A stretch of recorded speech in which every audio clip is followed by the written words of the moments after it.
The means of getting to the other world varies quite a lot. In a lot of the ancient civilizations, it's some kind of symbol of ascending to the other world, but it's always this rising kind of thing, which obviously is what people who have out-of-body experiences describe. But then in some of the indigenous societies, like in Polynesia, instead of traveling through a tunnel, they describe walking along a path. These cultural symbols are overlaid on top of something that's really happening in order to give them a way to understand it and to visualize it. It seems to be the same types of things happening, just perceived differently.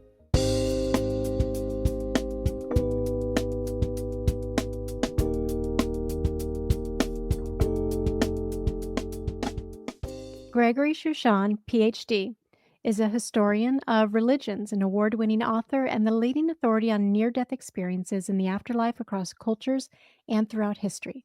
His books include Near-Death Experience in Ancient Civilizations, The Next World, Extraordinary Experiences of the Afterlife, and Near-Death Experiences in Indigenous Religions. Dr. Shushan has researched and lectured at universities in the UK, Ireland, Switzerland, has given numerous talks on his research in 9 countries, and has appeared on the History Channel. We are so thrilled to have you. This is a bit of a departure from us, but such a welcome one with your wealth of research and knowledge. Welcome No, to the show. Yeah, thank you so much, Kristin. Thanks for having me yeah, on. yeah. Yeah. Very happy to have you here. Thank you. Yeah. Well, I'd love to It's a start with pleasure. you because you have carved a very unique path. Mm. What got you interested in this? I've always been kind of interested in things like near-death experience. Like even as a child, I had like these books about strange phenomena and ghosts and whatever. I never really believed in it. I wasn't raised as a religious person. I just thought it was all interesting. And part of the interest was like, wow, these things, do they really happen or do people just believe in it? So it was more like about the experience of people having it. Even looking back to my interest as a kid. But then when I learned about near-death experience, that kind of, I guess, planted a seed because it's a really particular kind of phenomenon when you have many people supposedly dying and coming back and telling similar types of stories, and it happens in the context of actual death or temporary clinical death. That just started, it's obviously a thing that fires a lot of people's imaginations. And so then much later, I was studying Egyptian archaeology in London and reading the texts about the afterlife there. Yeah. And I started noticing, like, if you strip away some of the very obviously cultural symbols in those texts, they resemble near-death experiences, these descriptions of going to the afterlife. And they're actually guidebooks to the afterlife, what the soul should expect. So just an example, like entering the soul leaving the body and then entering darkness, coming into a realm of light, being of light, meeting deceased relatives, some kind of evaluation of the person's life on earth, and reaching some kind of barrier that you can't pass without a certain kind of knowledge. So it all seemed very familiar. And so I started thinking, were these kinds of texts and guidebooks to the afterlife based on near-death experiences, and what does that look like in other cultures? So I started doing these really pretty broad cross-cultural comparisons on this theme. Well, I love that you have. How many years now have you been immersed in these studies and research? Like 25 years, something like that. It's been a while, and it took me from archaeology because archaeology is obviously more interested in the material culture, the buildings and burials and things like that. And I just got more focused on the texts, which actually written by people about what they believe. So that really kind of motivated me to think like we can actually get into their psyche to some extent, but then there's so much that we need to learn how to interpret because it's so much embedded in a particular, rather alien culture to us. So Yeah. it was a real So puzzle. which was the first culture that you started to research? Like, which was the one that brought you in? It was Egypt, yeah. Since I was coming from Egyptian archaeology, but then I thought very quickly, like, I can't really determine this from looking at one culture just by saying, oh, they're similar. So I thought I need to look at a totally unrelated culture to ancient Egypt to test this idea. Like if another civilization's afterlife beliefs also have these same features that are very common in near-death experience, and they're in ancient Egypt, then that kind of makes it more likely that they were basing their beliefs on experiences. So for that, the first phase was India, Vedic India before Hinduism and before Buddhism. So kind of the root culture of Hindu society, basically. What's really interesting to me is just in our own collective research, and I'm referring to Bernadette and myself, we've heard and read about so many near death experiences, predominantly Western culture oriented. And even that, no one has the exact same experiences, much like you said, it's like going Right. into darkness and then the light, and right there are these themes. Um, but everything's quite unique. Mhm. Who they met, what it looked like, what the experience is, but like almost derivative of common themes. Mhm. Were there any departures for any cultures or anything that was surprising to you? There were, but not totally outside those themes. So I'll just give a couple of examples. One is in the kind of contemporary Western NDEs that we're familiar with, the person is sent back to their body by the being of light or the relative or whoever, saying, you need to go back and care for your children because your children need you. It's not your time to die.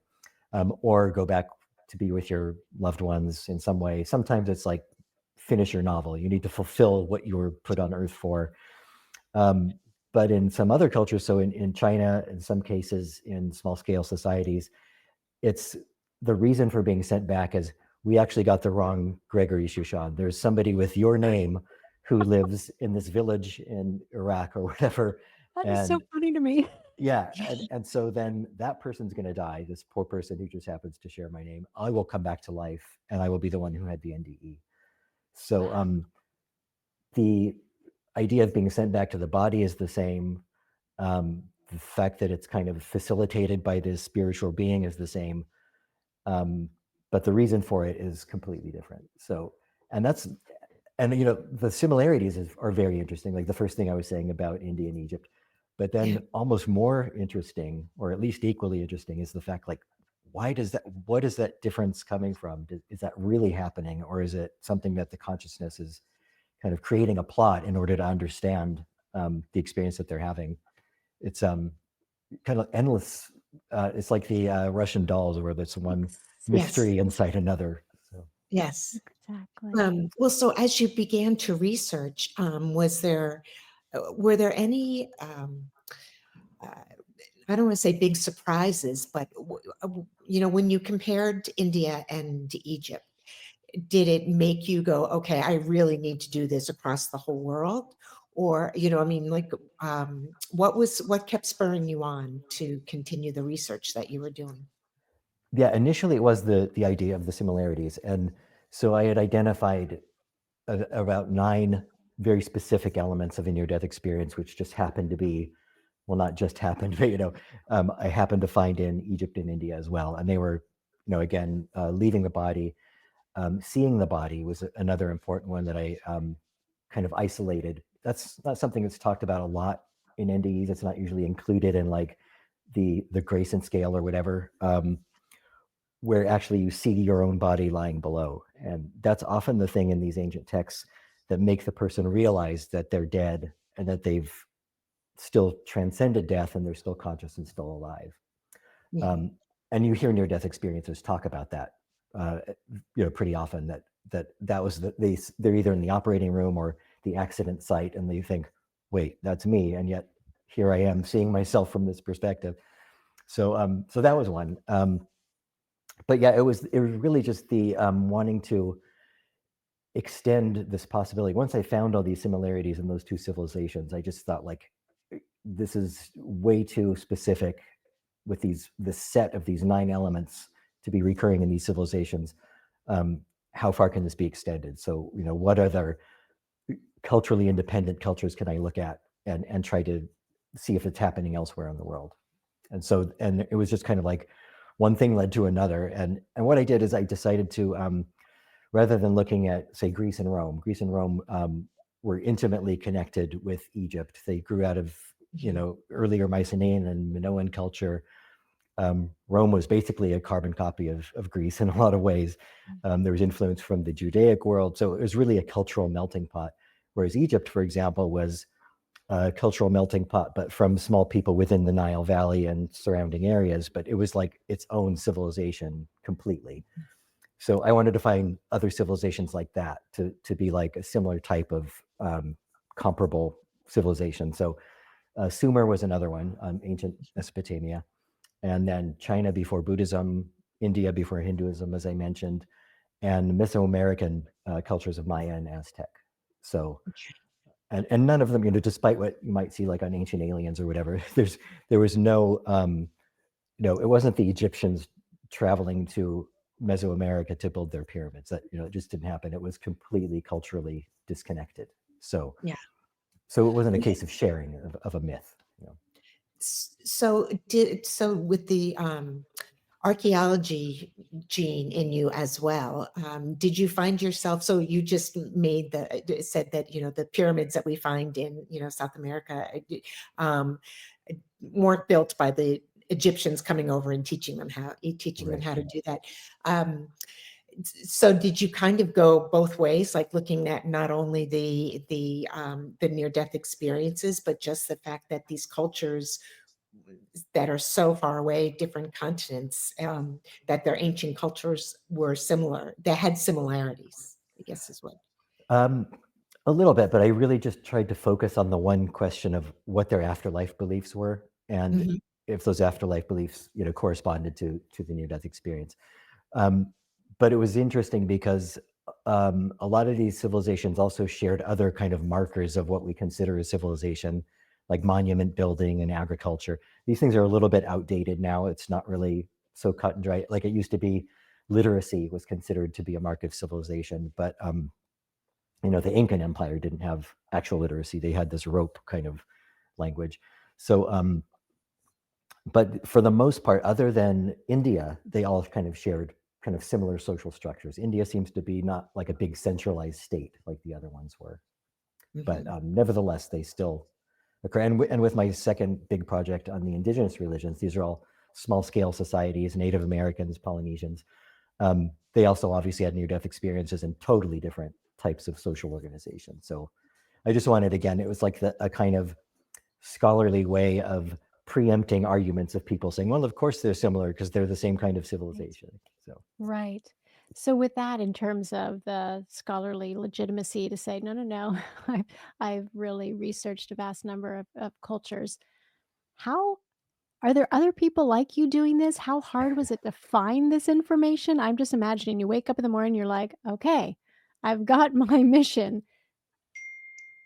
Pull back the layers on just the landscape of research into NDEs in cultures that are so old. okay. I'm almost a field of one. Okay. uh, and so I mentioned I was in archaeology. Then I defected from there to religious studies because it just seemed like a more appropriate venue. Um, but I was a little naive about the way disciplines worked in academia. And in fact, the archaeology department I was in London was probably more open-minded about what I was doing than religious studies in general. I went to University of Wales to do this ancient civilizations work. And my supervisor there was very open-minded. He was Professor Paul Badham, who wrote a book on near-death experience in the early 80s. So he was kind of at the forefront of looking at NDEs in relation to religious beliefs. And he had did a little bit on the cross-cultural stuff. So he knew what I was talking about and what I wanted to do. But as far as like the wider landscape of the field of the study of religions, I kind of broke a number of disciplinary taboos in a row. So, for example, religious studies doesn't look at ancient religions for the most part. That's left to Egyptologists, Assyriologists, Mesoamericans. It's all kind of within your particular field. Cross-cultural comparison is frowned upon because this idea that this 19th century outmoded models of, for example, that the Egyptians traveled and built pyramids in other parts of the world. There's like these flawed comparative studies from the past that the contemporary comparisons have been kind of tarred with the same brush. And the idea is like we're comparing other cultures to us and holding ourselves up as the model. Right. So all comparison got a bad name. So that's the second taboo I broke. And then the third one is just the very concept that there can be a kind of an experience that people could base their beliefs on was taboo because the prevailing model is that all experience is culturally constructed and generated, which and there's no scientific basis for that. There's no rationale. It's just like a philosophical paradigm that they're married to. So if I were, when I'm arguing, there's this experience called an NDE and it's spontaneous. It comes from outside. It happens to people around the world. The response is no, that doesn't happen. All experience comes from culture. So yeah. Trailblazer. So Yeah. it's been an uphill battle, but yeah, there are a couple of scholars in sociology who have done cross-cultural stuff. Alan Kelly here and James McLennan were kind of pioneers in doing looking at NDEs in different cultures.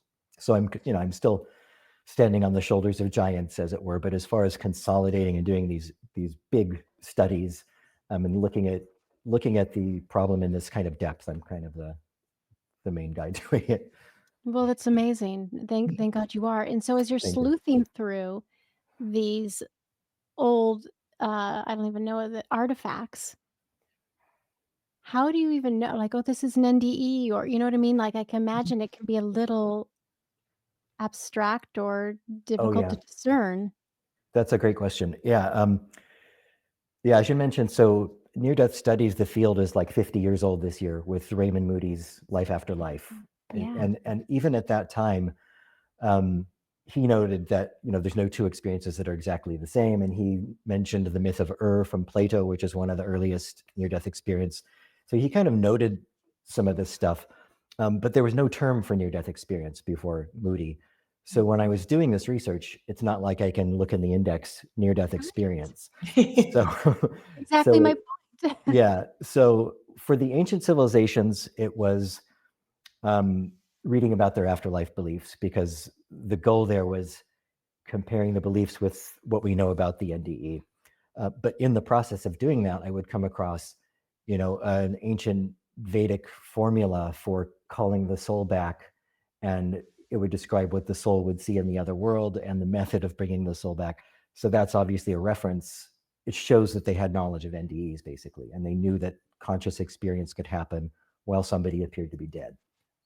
So, and then there's an ancient Mayan example. A missionary from the 16th century reported about this Aztec princess.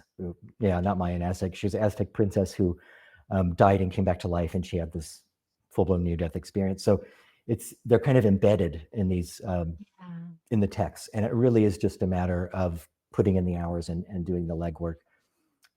With the Indigenous Religions book, I had to look at reports from missionaries, the earliest explorers, and the early anthropologists. And again, it's like reading about the religious beliefs in the society and then finding what they said about the afterlife and what they told that missionary or the anthropologist.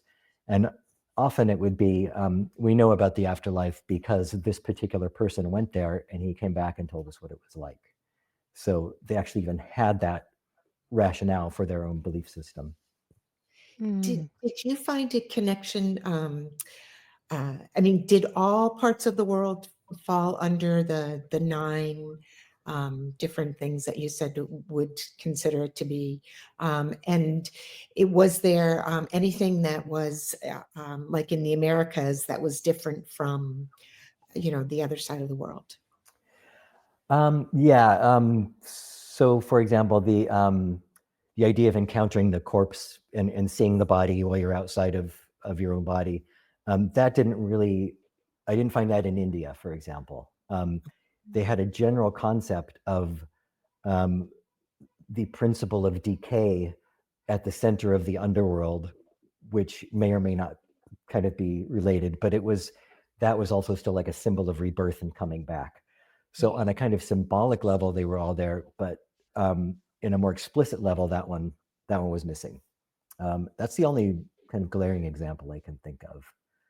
Otherwise, everywhere, they were all kind of symbolically expressed in the beliefs. And I found actual near-death experiences, not only in the Aztec example I mentioned, but there's some ancient Chinese ones going back to the 7th century BCE.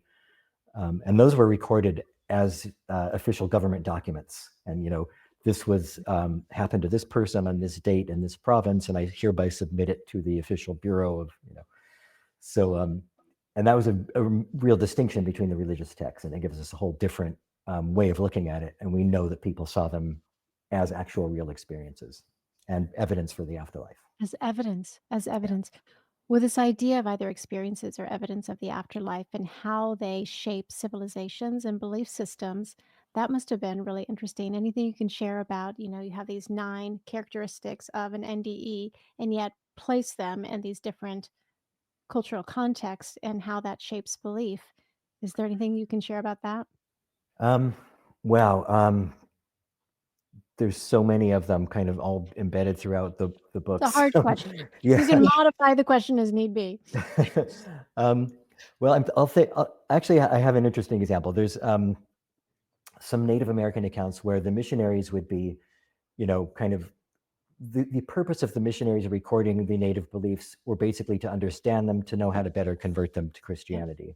Yep. So the Native American people would listen to what the Christian missionaries were telling them about hellfire and judgment and the devil and all this stuff. And they would say, whoa, wait, hold on a minute. So-and-so went there 5 years ago. He died and came back to life. And he didn't see any eternal hellfire. He didn't see any devils. We're going to believe him because he's actually, almost 1,500 years or whatever, 2,000 years after the source that you're talking about, some guy in another land who we never met, Jesus. And this person has the authority within our cultural system, not in those words, obviously. And so that gave them a way of rejecting the missionary teachings in a way that was really quite rational and reasonable, because it's based on the authority of the experience that somebody in their own culture had.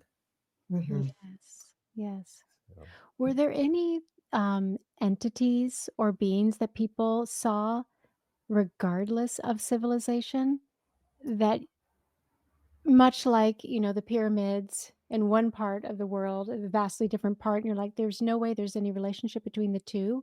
mhm. Does that question make sense that It once they does, cross yeah. over? Okay. Yeah. The only way I think that you could see it in that way would be that it's some kind of being that radiates light. So it's the typical being of light Yeah. motif that Moody talked about and has been such a key element of NDEs. But lots of people who in the West come back from an NDE and they say, I saw Jesus. And you ask them to describe Jesus, he was glowing and radiating light, and that was it.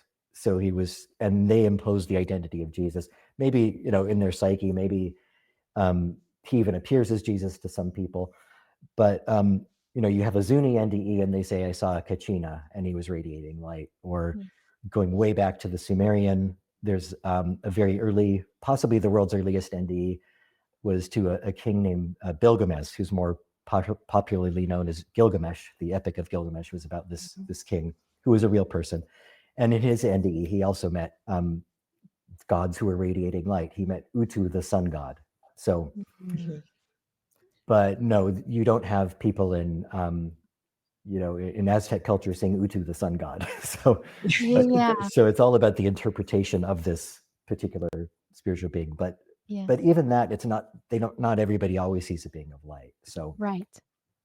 Were Right. were there connections between what I mean, there's so many different ways people who have NDEs here that we've have listened to that they're very different. But was there any connection to them all crossing? Like, was it the same kind of path? Was it did they see a light at the end of the tunnel, or any of those types of things that either connected or didn't connect the civilizations? yeah, that's another great question, actually. Yeah, the means of getting to the other world varies quite a lot. In a lot of the ancient civilizations, it's some kind of symbol of ascending to the other world. So in the form of a butterfly, for example, in Aztec culture, in the form of a dragon, or on the back of a dragon in China. But it's always this rising kind of thing, which obviously is what people who have out-of-body experiences describe. But then in some of the indigenous societies, like in Polynesia, instead of traveling through a tunnel, they describe walking along a path. And they would say, I could see in the sand the footprints of all the souls who went to the other world before me. And then even in one case, a woman saw somebody coming back in the other direction from where she had come. And that was somebody having an NDE at that moment, going back to their body at a later stage of their NDE that she was on. So Wow. yeah, so it's again this. The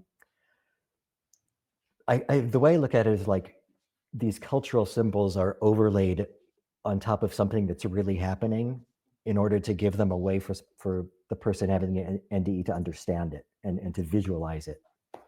But it seems to be the same types of things happening, just perceived differently. So I So want yeah, you can go. to, you got us with all the curiosity here. So I want to go back to the missionaries and the indigenous people, and they're hearing these stories as they prepare to convert them. You said, they didn't see these hellfires or anything hellish. And yet sometimes, and people have a lot of different explanations for it, but there are people who do have quote unquote hellish NDEs. Right. Tell me what your research uh, provided in regard to that. Um, yeah, I mean, I guess the first thing is that they do happen pretty infrequently. It's not a very common occurrence in NDEs.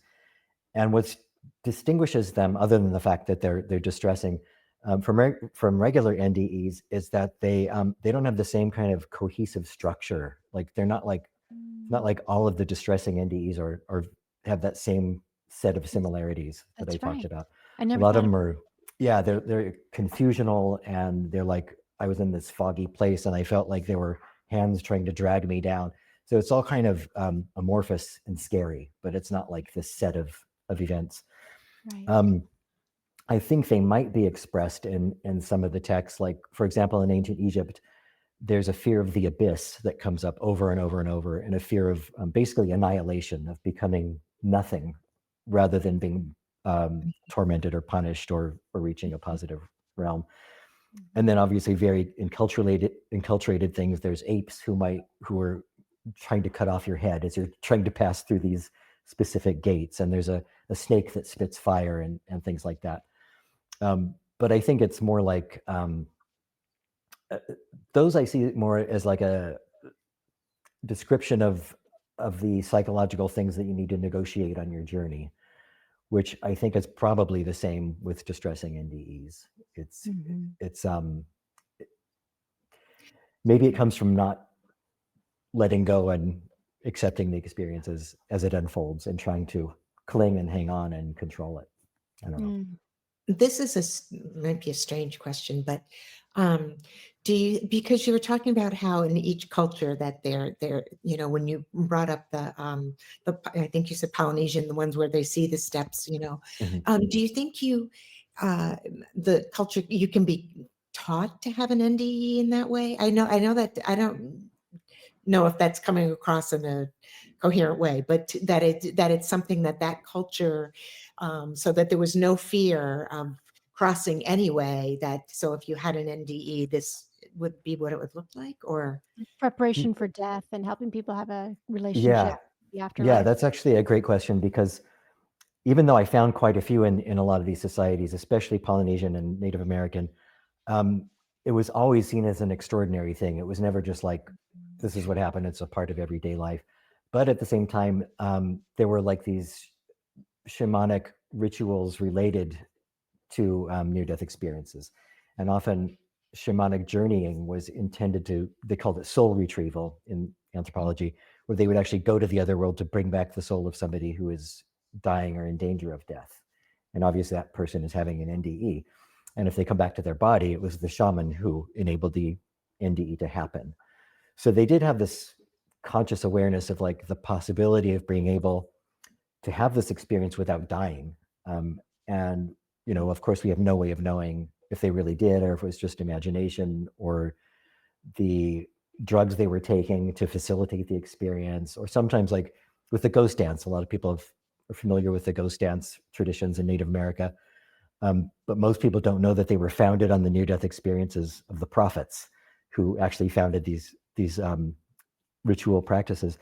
And the practices were intended for people to basically dance and chant to the point of exhaustion with the intention of going to the other world and having this kind of experience. And so that's what would happen. So that's kind of, I think what you were saying, that they're primed to have the experience and they know it's going to happen. And they bring it about deliberately. But I think that's what distinguishes those experiences from an NDE, which comes from the brain or from something metaphysical or whatever. We're not expecting them to happen. So, So speaking of the brain, has science come back at you and to discount the research that you've done? Have you had many challenging experiences with scientists on your research? no, they tend to ignore me. And but it's funny because That's one way. yeah, there's two ways I think that the work is relevant to the scientific debate. And so recently in near-death studies, you probably saw this report about a year ago, where they got a new kind of EEG reading from a man's brain while he was dying, and they saw that there's this burst of electromagnetic energy right at the moment of death.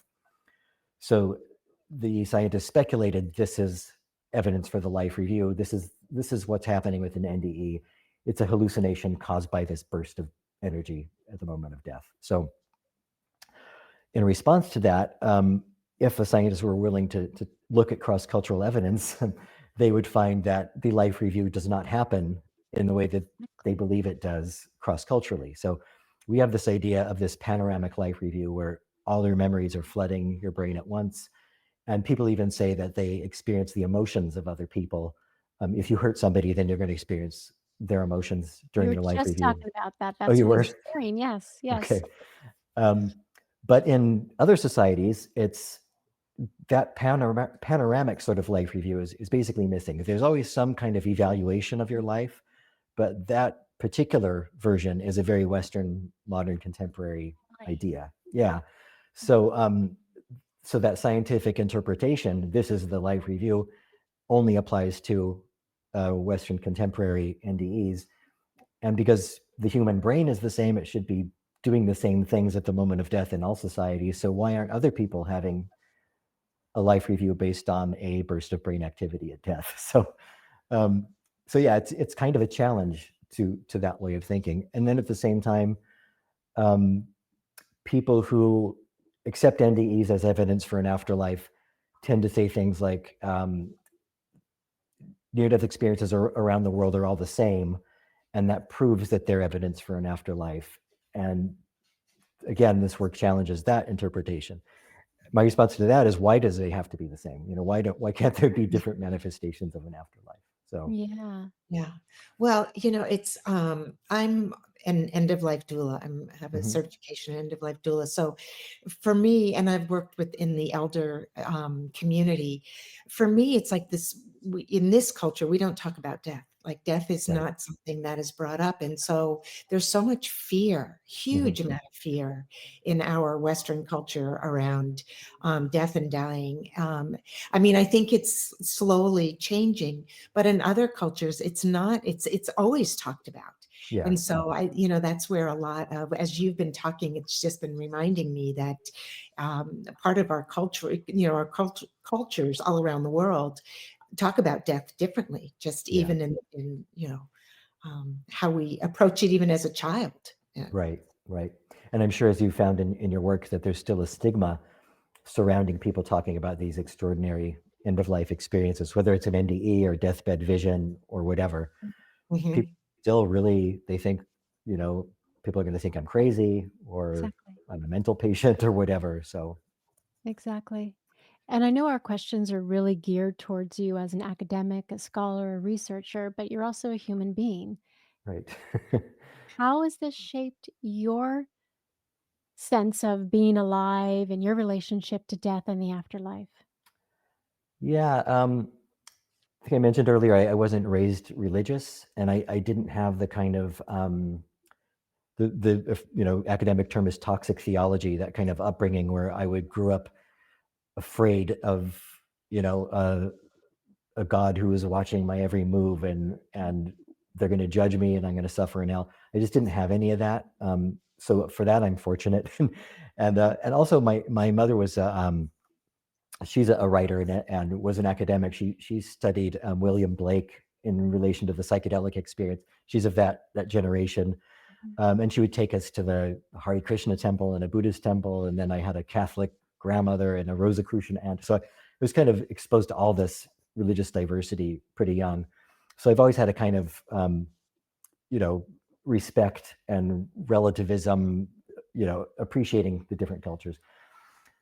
But at the same time, not really having a particular tradition that I followed or even a belief system. So I've been able to kind of straddle that line of belief and disbelief, because in a way those concepts aren't even familiar to me. It's like I either know things or I don't know things.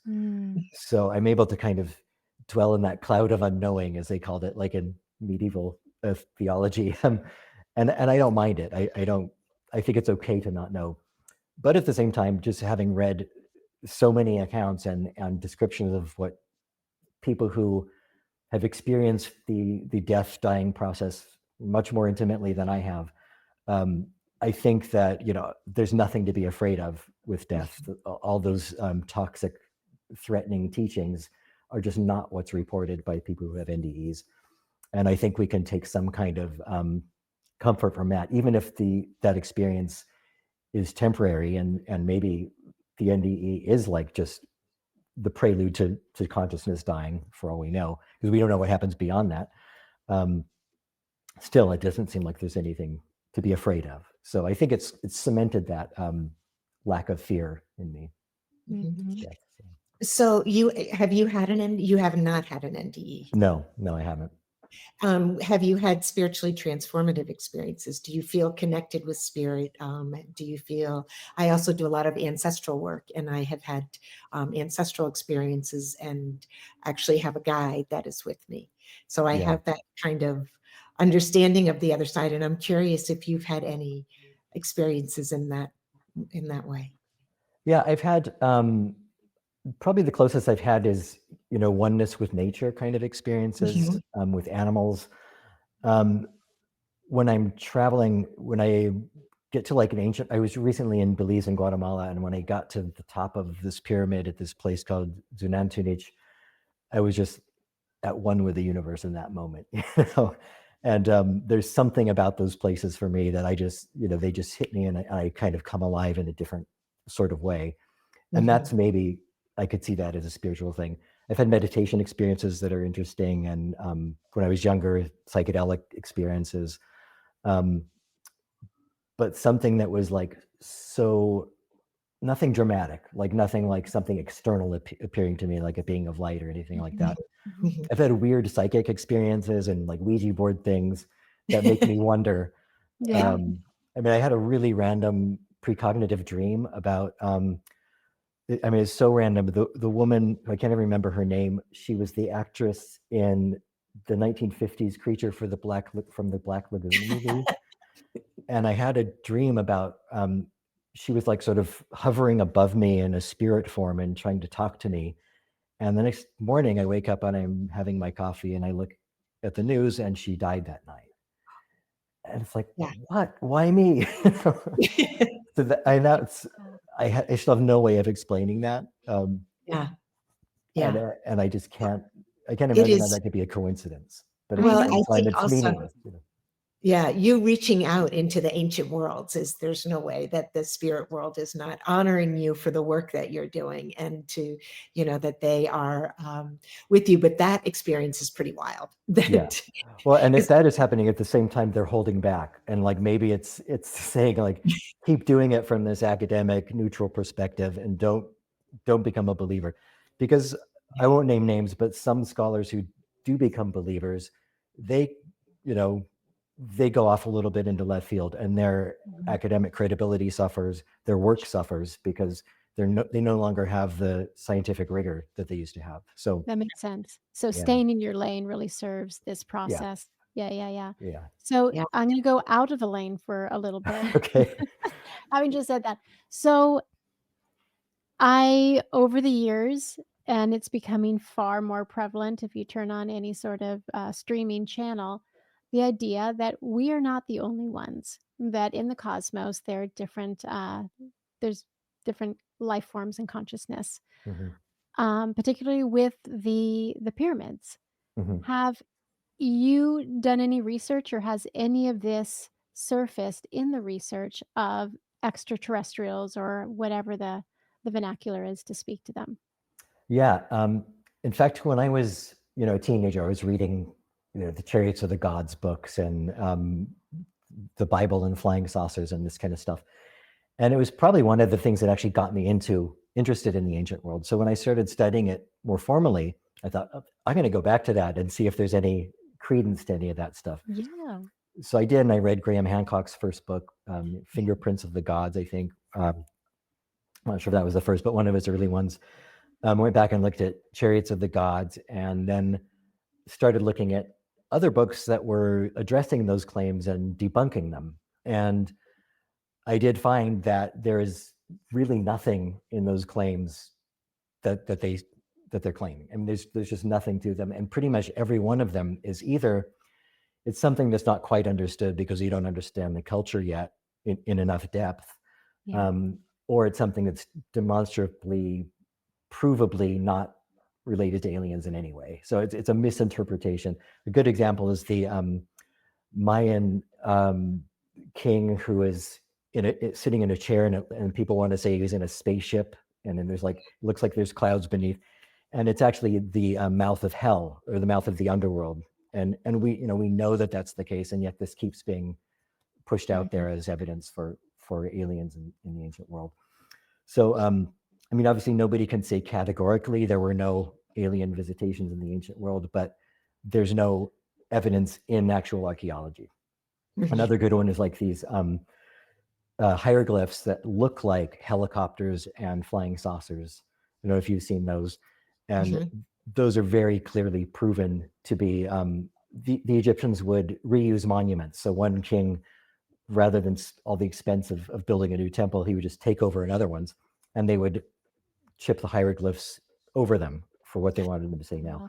So you Oh, can see that it's one hieroglyph overlaying another, and interesting. you separate them, and you can see how it worked. So yeah, I'm super, super skeptical about the ancient alien stuff. And Yeah. a lot of it does originate from this idea of how can these ancient people have built these monuments? We don't understand how they did it. It must Well, have been exactly. aliens. So, Exactly. That's why I brought up the pyramids. Like, no, no, no, because there was alien assistance. That's right. to be. Hmm. But we mostly do understand it. And it's not a huge, I mean, might not understand exactly precisely the method they use, but there are a number of methods they could have used. Got it. Mhm. And so that's reinterpreted by the ancient aliens people as saying, like, archaeologists don't want you to know that, there's this kind The of conspiracy. conspiracy theory. Yeah. Yeah. Which is Mhm. just not the case. Yeah. Mhm. Not it doesn't bear out Yeah. with the research. Yeah. And I'm actually, because I'm looking at something, an area that could be considered fringy or new agey or woo woo or whatever, um, I'm glad to be able to talk about that because I'm open-minded enough to look at near-death experience in the ancient world, Right. Sure. but I think I am also objective enough to um, see when something is being misrepresented. I think that Absolutely. is so important because, there are a lot of people that want to have this understanding of near death experiences and to understand some of the spiritual things. But you feel as if you buy into one, that you're buying into all, or that's what people Right. think of you. And so and that's why you have this, you know, where people don't want to talk about what their beliefs Mhm. are because they're going to be, put into the category of, aliens and everything else, even Right. if they have an understanding of a spirit connection or NDEs. Right. So, Yeah. Yeah. And it's, I know the world's best physicists and cosmologists and everybody say the odds are that there is life out there somewhere, and they know this stuff much better than I do. So I'm not going to make any, give any opinions on that. It's probably true, but as a lot of them often end up saying, whether they have been here or not is another right. story. So Yeah. Yeah. And that's Yeah. kind of my view on it. That Um, makes sense. That makes yeah. sense. Time quickly goes by.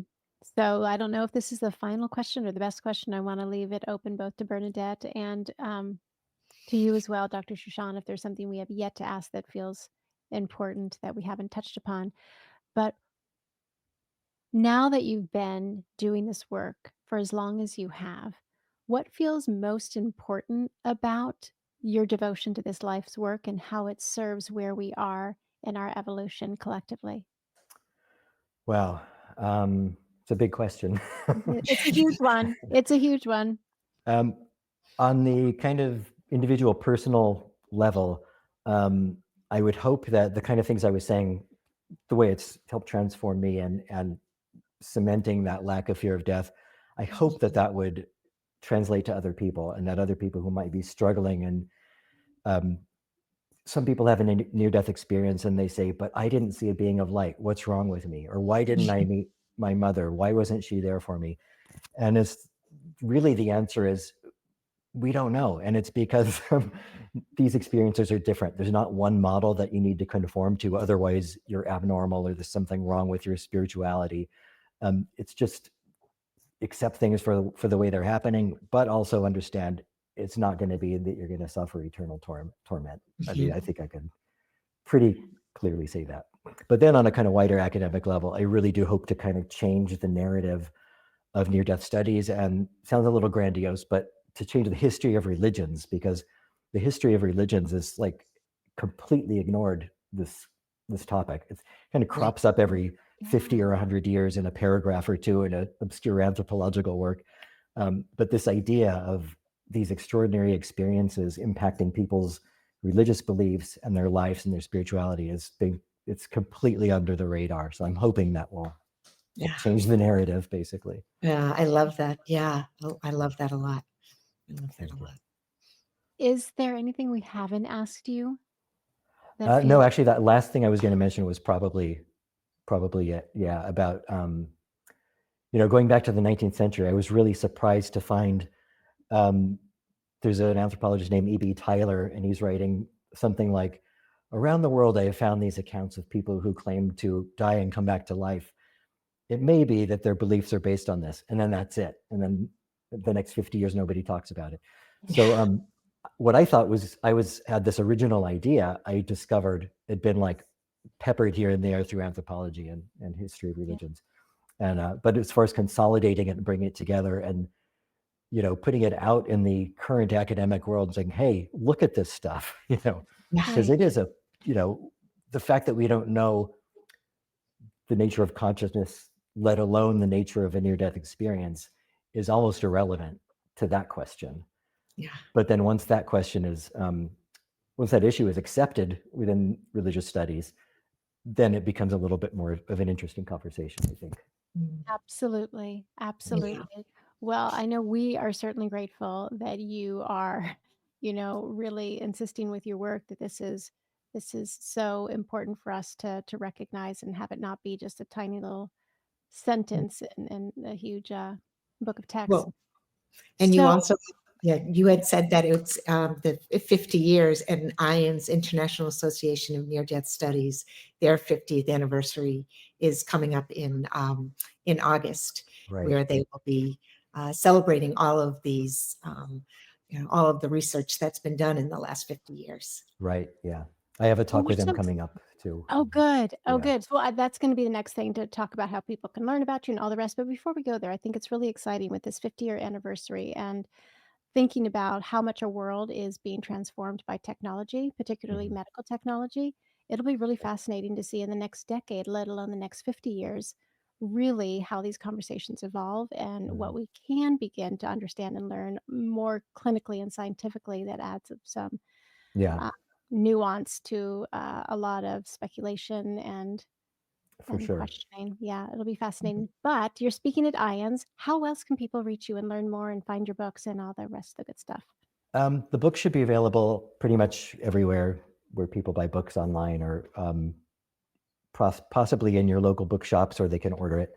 I'm also I have a website, which is just my full name, GregoryShushan.com. I have a Patreon page, which is Patreon/Gregory Shushan. And then all the social media, I'm also there under my full name. So pretty easy to find if you can remember how to spell the last name.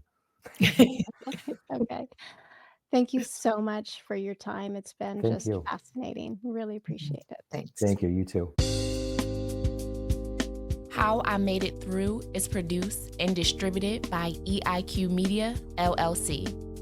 Elevate your emotional IQ with podcasts and content focused on overcoming adversity, leadership, mental health, entrepreneurship, spiritually transformative experiences, and more.